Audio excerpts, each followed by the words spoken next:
Hello everyone. Good evening. Ayan si Inday, inaantok na siya, walang tulog. Sa dami kong pinapadidi sa bote na biik kasi ayaw magdidi sa nanay kasi wala pa siyang milk. Ayan, naka-prepare na yung aking mga didi para pag gumising sila at umiyak sila. Ayan, naka-prepare na yung didi, iba-iba yan. Ayan. Meron din silang hot water. Tapos, ito na. Ay, tuki mo malambot. Nabasag pa, my God. Ayan na, guys. Diyos ko, Lord. Oh my God. Laglag pa siya, guys. Ayan na, guys. Nalaglag pa, guys. Ayan ang aking preparation sa aking mga baby piglets, guys. Kasi, habang natutulog sila, guys.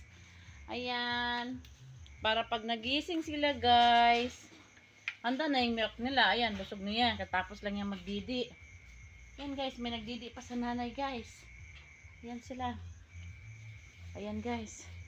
Pinapadidi ko yan sila sa bote, guys. Ito naman, ito yung isa na 20 ang anak. Ito naman yung pinaka-giant, si Guapa. Si Guapa. Ayan, guys, natutulog din yung kanyang mga baby, guys. Ayun. Pirabuya, guys. Very big. Kaya, ayan. Ayan, si Inday, guys. Parang bilasang isda na, guys. Ay, tsura ni Inday, guys, oh. Ayan na, guys. Kasi nakaprepare ako sa didi ng aking mga alaga, guys. Para pag nagising na sila, guys. Ayan. Look at this color difference. Ang gatas nila is porco milk. Tapos minimix ko na sila ng booster. Ay, yung booster sa ilalim, oh. Lumugdang na siya, guys. Yan talaga tayo, guys, pag nag-alaga tayo ng baboy. Tiyaga lang talaga, guys. Bahala na, guys, kung ano na itsura natin dito, guys, no. Walang tulugan dito, guys.